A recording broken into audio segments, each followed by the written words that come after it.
भगवते वासुदेवाय।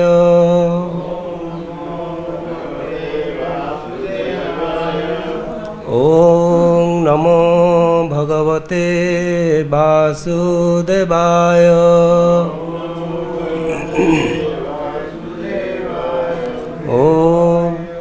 ॐ नमो भगवते वासुदेवाय।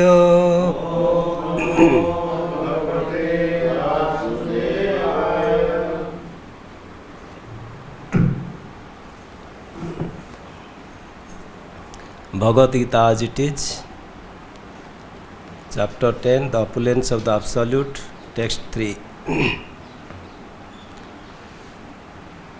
Yo mam ajam anadim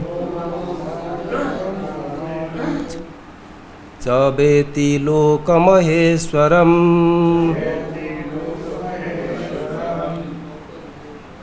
asamudah samartyeshu sarva papei pramuchyate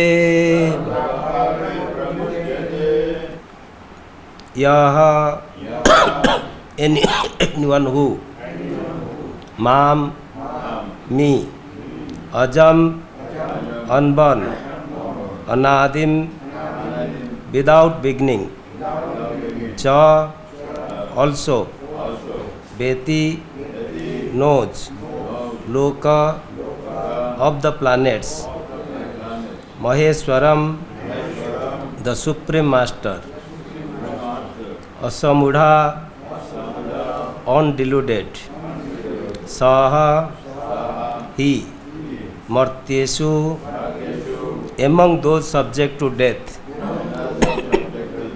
sarva papei from all sinful reactions pramuchyate is delivered. Translation: he who knows me as the unborn, as the beginningless, as the supreme Lord of all the worlds, he only, undeluded among men, is freed from all sins. Please repeat. He who knows me as the unborn, as the beginningless, as the supreme Lord of all the worlds,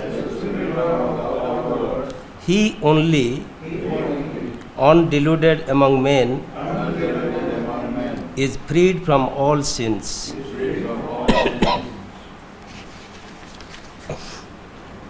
Purport by His Divine Grace, Srila Prabhupada ki jai. As stated in the 7th chapter, 7.3, Manusyanam sahasresu kaschit yatati siddhaye. Those who are trying to elevate themselves to the platform of spiritual realization are not ordinary men. They are superior to millions and millions of ordinary men who have no knowledge of spiritual realization. But out of those actually trying to understand their spiritual situation, one who can come to the understanding that Krishna is the Supreme Personality of Godhead, the proprietor of everything, the unborn, is the most successful spiritually realized person. In that stage only, when one has fully understood Krishna's supreme position, can one be free completely from all sinful reactions. So this is a long purport, so we'll go paragraph by paragraph, so it is worth reading. Om ajnanatimirandhasya jnananjanasalakaya चक्षुरुन्मीलितं येन तस्मै श्रीगुरवे नमः। नमो विष्णुपादाय कृष्णपृष्ठाय भूतले श्रीमते भक्तिवेदान्त स्वामिनीति नामिने। नमस्ते सरस्वते गौरवाणी प्रचारिणे निर्विशेष शून्यवादी पाश्चात्यदेशतारिणे। जय श्री कृष्ण चैतन्य प्रभु Nityanand Shri Advaita Gadadhar Shivasadi Gaura Bhakta Vrinda. Hare Krishna, Krishna Krishna, Hare Hare, Hare Rama, Rama Rama, Hare Hare. Hare Krishna. I humbly seek all of your blessings to share some of my understanding from this verse. So we are in the beginning of chapter 10, the opulence of the Absolute. So Krishna already explained the confidential chapter, the confidential knowledge. Then in chapter 10, in the beginning, he is telling that I have already explained confidential knowledge, but something is better than the confidential knowledge. I am going to explain you. Bhuya eva mahabahu shrunu me paramam vacha ete aham priyamanaya bakshami hita kamaya. For your benefit, I am going to speak something which is better and beneficial for you. So what is that? Is his own opulences, and he is declaring that these opulences are not known to the demigods and even if the great sages. Name vidu suragana prabhavam na maharsaya aham adir hi devanam maharshinam cha sarvasa. Neither the host of demigods nor the great sages know my origin or opulence, for in every respect I am the source of the demigods and sages. So I am going to explain something which is very, very important than the confidential knowledge. So that is what the opulences of the Lord. And he is telling that if you know this, what are the three things? If you know this, then you will be undiluted and you will free from all sins. So what are the three things?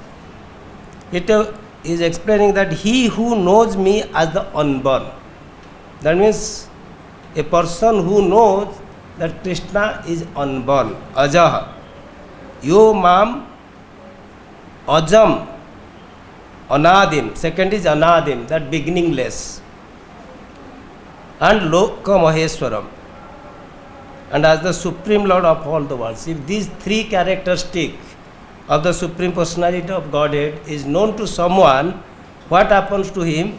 He is undiluted in this material world and he is freed from all sins. So this is what Krishna is telling. So now the question comes that those who are, at least we are practicing devotees, that we know that Krishna is unborn and he is beginningless, he is anadim, and he is the Supreme Lord of all lords. That we have been reading Bhagavad Gita since so many years, and Krishna tells that how is Aja. In 4th chapter in Transcendental Knowledge he has given Ajopi son Abhyatma Bhutanam Ishwarapi son. So he has already clearly explained that I am unborn, Ajopi son Abhyatma, and beginningless, anadim. All of us know. So Brahma always recites this prayer: Ishvara Parama Krishna Sachidananda Vigraha Anadi Radhi Govinda Sarva Karana Karanam.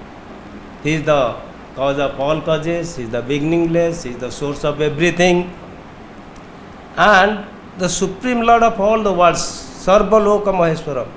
5.29, Krishna himself says that, what is that 5.29? Bhaktaram Yajna Tapasam Sarvaloka Maheswaram Suhurdam Sarvabhutanam Gyanta Mam Santim Richati. If somebody knows that I am the master of all planets, benefactor and well-wisher of all living entities, and I am the enjoyer of all sacrifice. So he is that person who will attain supreme peace. So now the question comes, we know all these things. Are we freed from all sins? Krishna says that if you know this thing, that you will be undiluted and you will be freed from sins. Then a question comes to us, that are we free from all sins? We know that these are the three characteristics of the soul. So Prabhupada is explaining in the purport how we'll be freed from sins if we know these three things. Means, last year when I was hearing Bhagavatam from my spiritual master, although I read those purport many times, but when my Guru Maharaj was explaining, it becomes clearer and clearer. So I asked a question to my Guru Maharaj, Maharaj, all these things are been explained here, Prabhupada has explained, but when you are explaining, things becoming clearer. What is the secret of this? The Maharaj told, that's why you need a spiritual master. So same way, Srila Prabhupada, when we read these things and understand Srila Prabhupada's purport, then things are clear. Because this Krishna is telling in one line that if you know that I am born unborn, I am beginningless, and I am the master of all planets, then you are free from sins.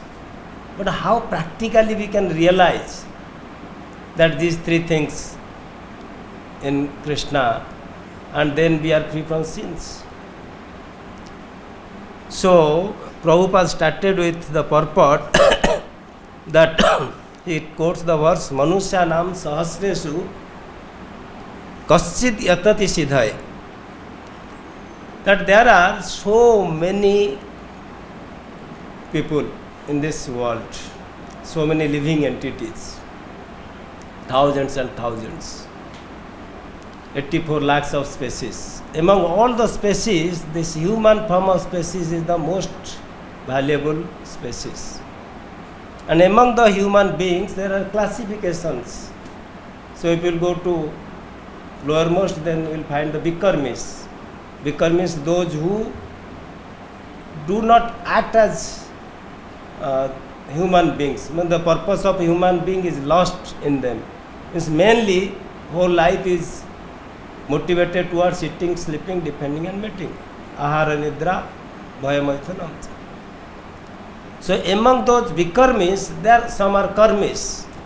They want to follow the religious principles, karma kanda portions, and they want to live a religious life. So somehow they are better than Vikarmis because they are following some religious principles. Of course, there are actions and there is also reactions. So definitely they will go through actions and reactions, and they will get, if they do pious works, they will get pious reactions, and if they do impious work, then they will get impious reactions. Then coming back from karma kanda portion, then coming back to devotee's life. There are so many types of devotees, like karma yogi, jnana yogi, ashtanga yogi, then bhaktas. Then in bhaktas there are so many categories, niskama bhakta, sakam bhakta, so many things. So Prabhupada was explaining that there are so many people. Very few, they think that this human form of life is meant for self-realization. It is not only meant for eating, sleeping, depending and mating. Somehow I took birth, I will work hard and I will die. This is not the purpose of the life. Because this thing is available in others' life also. Like Rushdhava says, Nayam deho dehabhajam loke kashtan kaman arahate vidbhujam ye tapo divyam putra kayena sattam suddhe yad yasmat brahma sokhyam to anantam. Rushdhava says, now ayam deho dehabhajam. This human body is not meant for sense gratification like dogs and hogs who eat stools. What is meant for? Tapo divyam putra kayena sattam. This life is meant for austerities.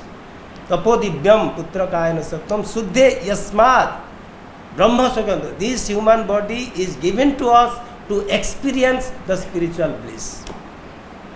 So that's what Prabhupada is explaining, that we have to go for self-realization.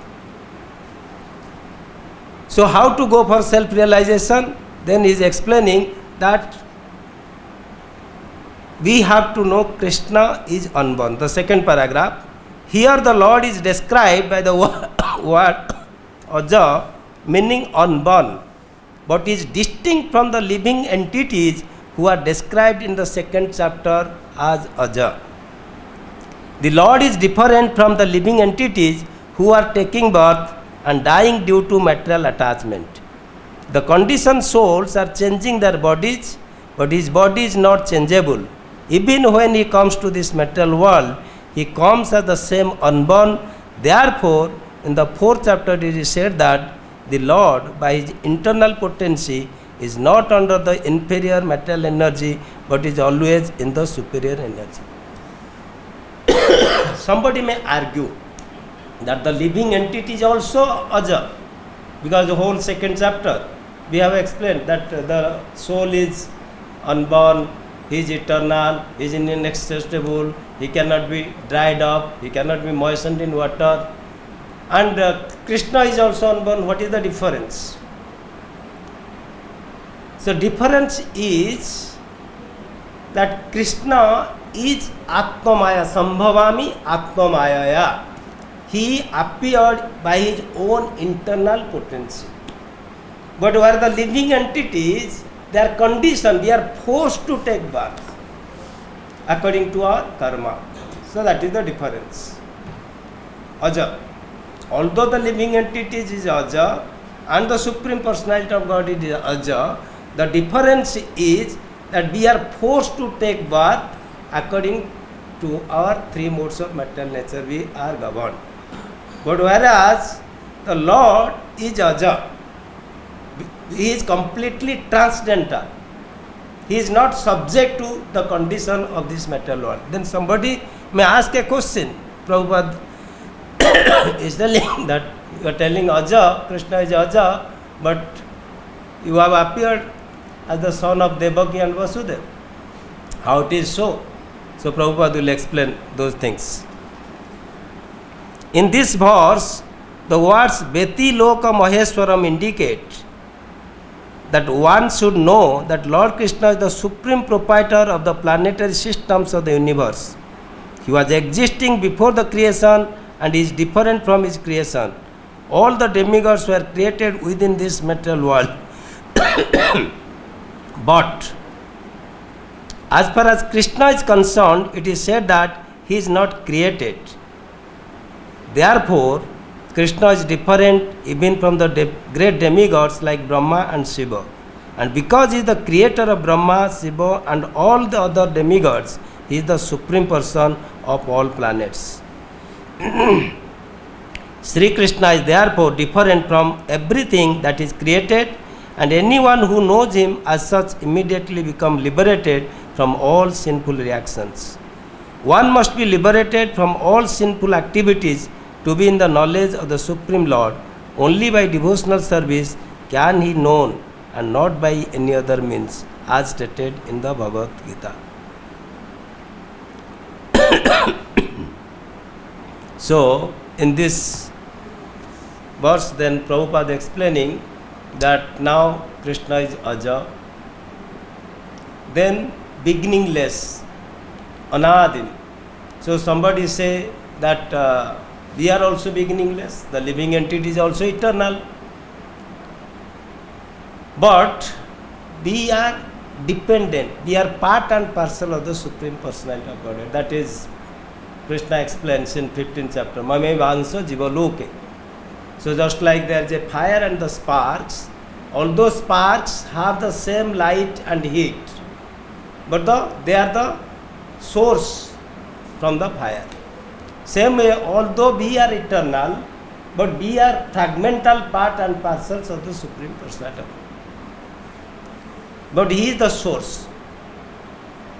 And Sarvaloka Maheswaram, that somebody may say that Brahma is the creator of this universe, or Shiva is the destroyer. But here, who is the origin? Who is the origin of Brahma and Shiva? Is Krishna. because he is the cause of all causes. There is no cause beyond Krishna. Anadir Adir Govinda. So he is the master of all planets. So these things we have to know. So that is clearly Prabhupada is bringing out the difference between Krishna, the Supreme Personality of Godhead, and all other demigods and all living entities like conditioned souls, liberated souls, even if Nitya Siddha, ever liberated souls. So sometimes ever liberated souls, we may think, okay, they are also Anadim. No, because these ever liberated souls are nothing but part and parcel of the Supreme Personality of Godhead. Mame Vansa Jiva Loke Jiva Bhuta Sanatana. One should not try to understand Krishna as a human being as stated previously. Only a foolish person thinks him to be a human being. This is again expressed here in a different way. A man who is not foolish, who is intelligent enough to understand the constitutional position of the Godhead, is always free from all sinful reactions. If Krishna is known as the son of Devaki, then how can he be unborn? That is also explained in Srimad Bhagavatam.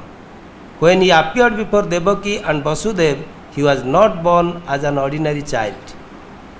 He appeared in his original form and then he transformed himself into an ordinary child. So, Prabhupada himself proposing a question and then he answers it. That somebody may say that Krishna has appeared as the son of Vasudeva and Devaki. But the same answer is telling that Srimad Bhagavatam, Krishna has not taken birth. He has appeared as 400 Vishnu form. And when they request, when Mother Devaki and Vasudeva, they requested, then immediately he took the form of a child.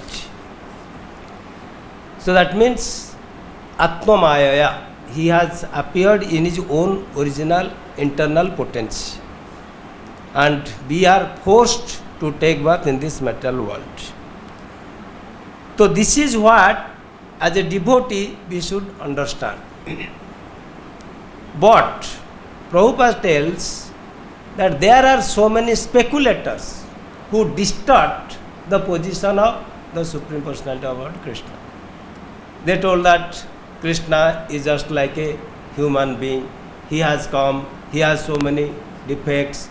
These are the so many interpretations, so many contemplations, so many speculations are going around. So Brahma says in his prayer in Brahma Vimana Lila that Jnane prayase udapasya namanta eva jivanti sanmukhalitam bhavadiya varta stane stite stutikatha tanovan manobhi e prayaso ajito jito api trais lokam. He is telling those who have given up their speculative knowledge, Jnane prayase udapasya namanta eva, and they continuously offering their obeisances to the Supreme Personality of Godhead. And they are situated in their occupational duties, whatever position. As a Gruhastha, somebody has to work as a Gruhastha position, somebody is sannyasi, somebody vanaprastha, no problem. But what we have to do? Stane stite srutigatam tanovan manobir. With our body, mind and words, we should glorify the Supreme Personality of Godhead. The main thing is that we have to give up all speculation. Then what will happen? Jito ajito, that the Supreme Personality of Godhead who is unconquered for everybody is conquered. If we give up speculative knowledge. On the other hand, if somebody goes on speculating for 100 and 1,000 years, what will happen to him?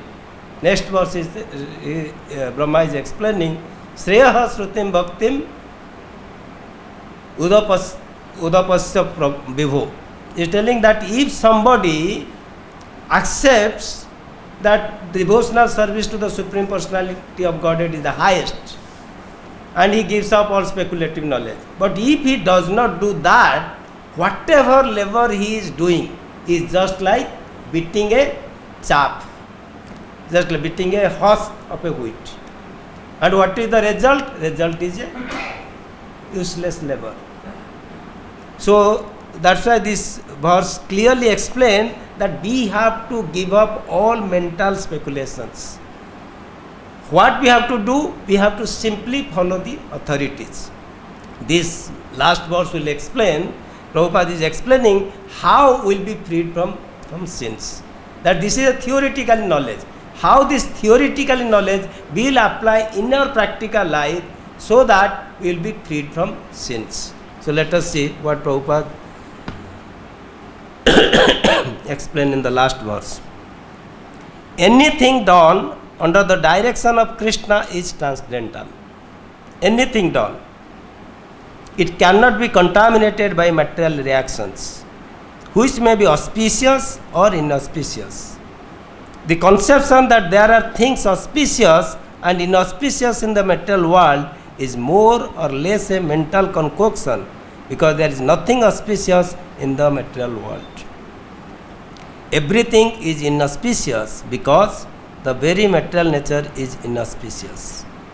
We simply imagine to be auspicious. Real auspiciousness depends on activities in Krishna consciousness in full devotion and service. Therefore, if we at all want our activities to be auspicious, then we should work under the direction of the Supreme Lord. Such directions are given in authoritative scriptures such as Srimad Bhagavatam and Bhagavad Gita, or from a bona fide spiritual master. Because the spiritual master is the representative of the Supreme Lord, his direction is directly the direction of the Supreme Lord. The spiritual master, saintly persons and scriptures direct in the same way. There is no contradiction in these three sources. All actions done under such direction are free from the reaction of pious and impious activities of this material world. The transcendental attitude of the devotee in the performance of activities is actually that of renunciation, and this is called sannyas. As stated in the first verse of the 6th chapter of Bhagavad Gita, one who acts as a matter of duty because he has been ordered to do so by the Supreme Lord, and who does not seek shelter in the fruits of activities, anasrita karma phalam, is a true renunciator. Anyone acting under the direction of the Supreme Lord is actually a sannyasi and a yogi, and not the man who has simply taken the dress of the sannyasi or a pseudo yogi. So here the secret, Srila Prabhupada explains that how we can be freed from sins. That when we understand that Krishna is the Supreme Personality of Godhead, He is unborn, He is beginningless, and He is the Master of all planets. So that means we have a relationship with the Supreme Personality of Godhead. When we are fully satisfied with that relationship with Krishna, then we don't look for any other relationship. Or any other relationship we see, that we will see with our original relationship with Krishna. So that is what Prabhupada explains, that we have to understand that Krishna is the Supreme Personality of Godhead, we are His loving children, and we have a relationship. And always we should act in that relationship. Because he is telling that sins, that is a reaction, sarva papei pramuchyate, that we will be freed from sinful reactions. Sinful reaction means there is action. If there is a sinful action, then it will go to sinful reaction. So what is the reason? What is the root cause of sinful actions? The root cause of sinful actions is our ignorance. What is that ignorance? Ignorance means absence of knowledge. What is that knowledge we don't have? That's why we are suffering from ignorance. Because that we have a Supreme Father Krishna. We have a relationship with Krishna. That relationship is forgotten. That's why we are suffering in this material world. That's why we are doing so many activities and getting implicated by sinful actions. So that is the root cause of suffering. Ignorance is the root cause of suffering. Because of ignorance, we do sinful actions. Because of sinful actions, we get sinful reactions. Because of sinful reactions, we forget Krishna. Because Krishna says in 7th chapter that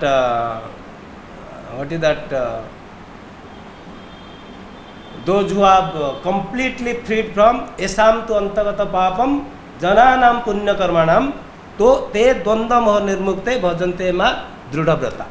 Those who are not completely freed from sinful reactions, they cannot be fixed in devotional service. They cannot be drudha. So that's what Krishna is explaining. But we cannot be a fixed devotee unless we are freed from sinful reactions. So how to get out from the sinful reactions? We have to know how to act in this material world. And Prabhupada clearly explains that we have to act as per Guru, Sadhu and Shastra. We have to follow the instruction of Krishna, and the spiritual master is going exactly living his life according to the instruction of Krishna, and he is giving the same knowledge to the conditioned souls how to deliver from this material world. So those who have implicit faith, yasya deve parabhakti yatha deve tatha guru tasete kathitayartha prakasante mahatmana. Those who have implicit faith in those orders of the Supreme Personality of Godhead and Krishna, his spiritual master, they will get all type of knowledge. It will be revealed to them. So that is why Prabhupada always explains that we have to live our life according to Guru Sadhu Shastra. So then there is no question of bewilderment at all. That when Yudhishthira Maharaj was after the war, he was completely bewildered. He was completely, in one sense, deluded. That what I have done. For me, so many thousands of soldiers are killed. He was not able to take the throne. That what I should do with the throne. In front of me, so many people are dying. How I can get peace in my life? But Bhishmadeva has given a beautiful instruction to him. That he told that verse is actually the driving force for Yudhishthira Maharaj to rule the world, and as well as for us also, it is a source of inspiration. He told that aho kastam aho anyayam yadiyam dharmanandana jivitam nahartha krishnam vipra dharma achyuta asraya. My dear Yudhishthira Maharaj, don't lament. You have exactly performed your duties according to the instruction of Krishna. You never deviated. Aho kastam aho nyayam yadiyam dharmanandana. You are dharmanandana. You never followed any religious path. Why? You have always taken up vipra dharma achyuta asraya. You are guided by brahmanas, vipra dharma. You have followed religious principle and achyuta asraya. You have always taken the shelter of Krishna. So you should not worry at all. You should not be bewildered at all. So that's what Krishna is explaining us. As long as we are following Guru Sadhu Shastra, then why there is a question of sinful life? There is no sinful life. We can see in our life also, Srila Prabhupada has designed our life in such a way so that we don't have time. Morning 4:30, come for Mangala Arati. 7 o'clock, 2 hours chanting. After that, Sringara Arati, Bhagavatam class, Prasadam. The people where the people getting Prasadam. Krishna says, those who have taken Prasadam, they are free from sins. Yajna Shishtasina Santo, Muchyante Sarva Kilbisai, Bhujante Tetu Agam Papa, Ye Pachanti Atma Karana. Those who are eating for their sense gratification, they are eating sins. But you are devotees. You are taking Prasadam, you are free from sins.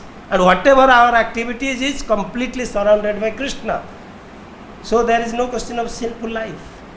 But you go to outside the world, everything wherever you touch, it is sin. That's why Prabhupada is explaining that in this material world, there is nothing is auspiciousness. Everything is inauspicious. Because if you go to the jail, you will find that we want royal life inside the jail. It's not possible at all. Completely inauspicious. So in this material world, there is no question of auspiciousness, because birth, death, old age, it is always howling, always miserable. Life is completely miserable. Padam padam yat vipadam natisam. And we have known the story that how this material world is so miserable. Wherever you touch, there is misery. So only auspiciousness if we have somehow or other come in contact with Krishna and his devotees. That is the only auspiciousness we have in our life. So then, Prabhupada is explaining those who live this life and acting under the direction of the Sapna is actually sannyasi. The Prabhupada says that my Grihastha lives, although many Grihasthas are there, they are living like sannyasis. Although they have children, they have wife, they have property and all things, everything they are using in Krishna's service. That is called real sannyas. Because we are free from that proprietorship. We understand Krishna is the only proprietor. I am his servant. Whatever manasa dehoge ho, jo kichu mora, arpilu tu apade nanda kisura. Whatever is there, I just offer to my Lord. He is my master. I have that relation, I have that satisfaction, be as an eternal servant. If I am fully satisfied with my relationship with the Lord, what is the need of the other things? So that means those who are not satisfied with Krishna, they will look for some other satisfaction to the other world.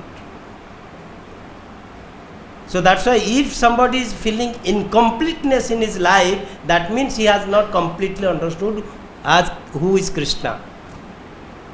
Ishopanishad explains that we are experiencing incompleteness because of incomplete understanding of the complete whole. That complete whole is Krishna, he is unborn, he is Anadin, he is the master of all the living entities, all the planets. And if you know this and act according to his instruction, then we will be freed from the sins. And that was the proof Srila Prabhupada has demonstrated in our life. So this is what the purport Srila Prabhupada explains. So I seek some of the comments. Hare Krishna.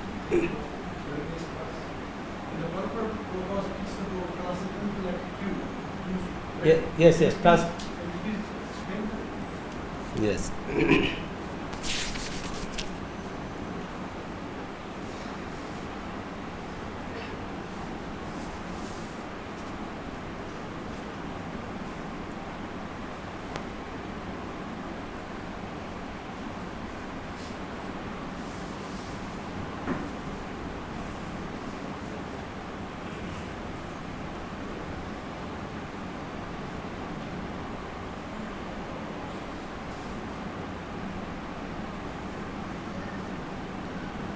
Krishna is that it cannot contaminate which are auspicious conception.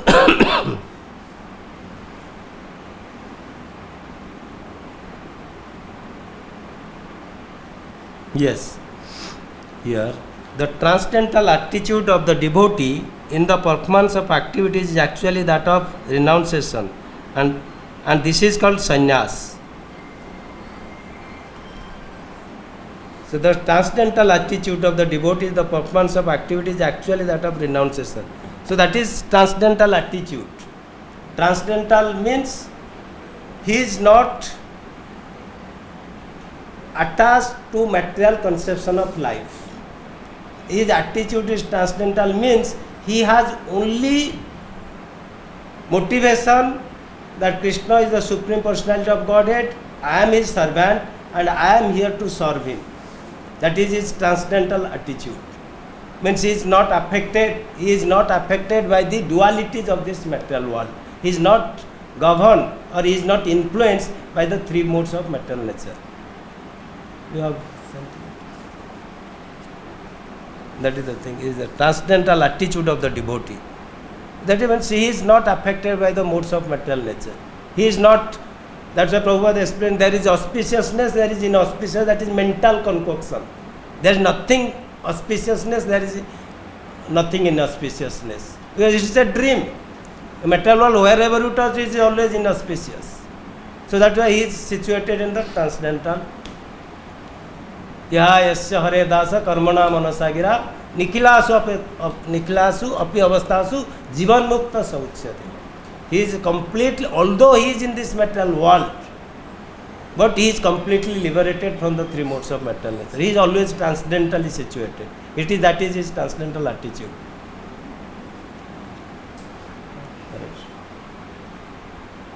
You gave very nice class, thank you. So, I have two questions. Okay. In Chaitanya Charitamrita, it is said, Jiva Swarup hai Krishna Nitya Das. So, Jiva's constitutional position is the eternal servant of Krishna. So, if devotional, I'm trying to say, if you can understand my question. So, but sometimes when I'm rendering devotional service, it is not coming so naturally due to anarthas or whatever. So, but my constitutional position is to love Krishna. Yes. And we know it is unlimited love between God and His servant. So you can throw some light on that. Second is this auspicious in Chaitanya Charitamrita, it is said, "A bhalu, a man, a sab bhram." In the material world, everything is bad. You know that. So my question is, according to our philosophy of Achintya Bheda Bheda Tattva, you quoted this verse that Krishna says, "One who eats food offered to me, he becomes free from all sins, Kilvisha, whatever." So, but according to Achintya Bheda Bheda Tattva, Krishna has simultaneously entered and not entered. So, say, okay, we as devotees, we are honoring Prasadam. But say if we have to give benefit, to the outsider also. But he does not know, but everything is Krishna's creation, and Krishna is there, simultaneously there and not there. So is it really so sinful? Means if he is eating food, vegetarian food, just because it is not Krishna Prasadam, does that mean that all these people who are working hard to earn their money and then eating, or even we before becoming devotees, we ate food. So is it all sinful? Yes. So our authority is Krishna and his bona fide acharyas.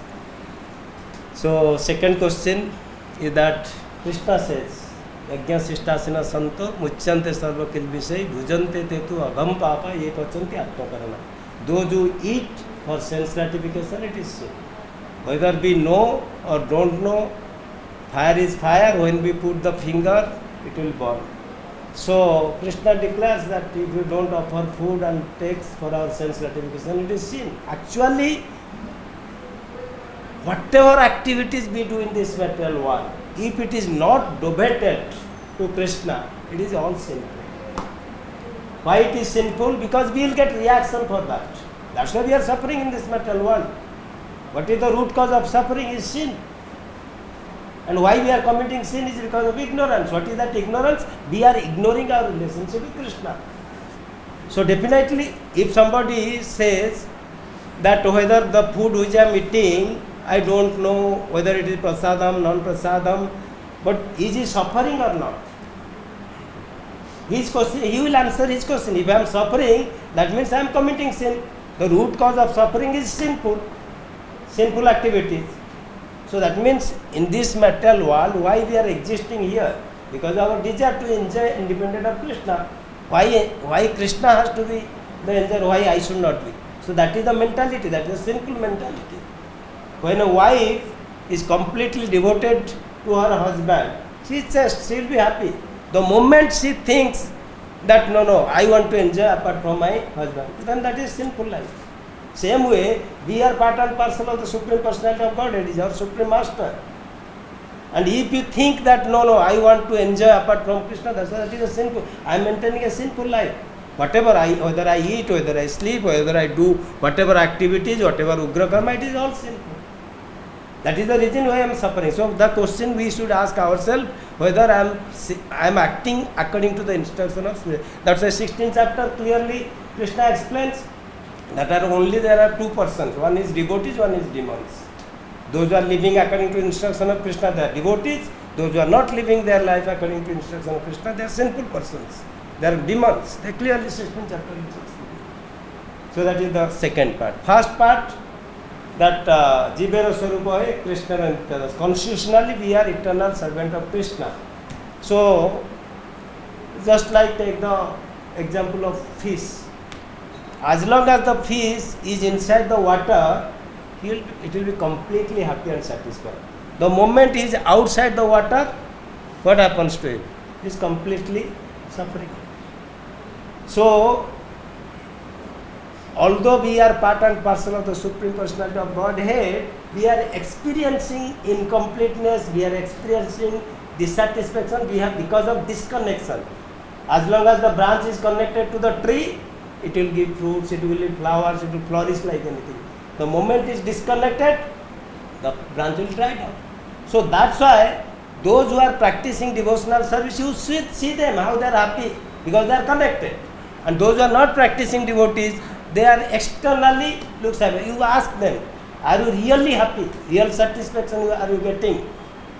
We will get the answer. And we are trying, because since time immemorial we have been disconnected, and we are trying to be, so because that Krishna consciousness is dormant inside the heart of a devotee. So now that is coming, just like a child. Child has the capacity to work, but when he is trying, sometimes he falls down, sometimes he has to take a support of the stick. Same way we are practicing devotees. That there is already there, but that we are igniting, that dormant Krishna consciousness. That's what Prabhupada explains in Nectar of Devotion. That everybody has the capacity to love Krishna. Somehow or other, we have forgotten that. Now, by the help of spiritual master, by the instruction of Bhagavad Gita and Srimad Bhagavatam, those things are ignited. Those are awakened, the dormant Krishna consciousness. Okay. Srila Prabhupada ki jai.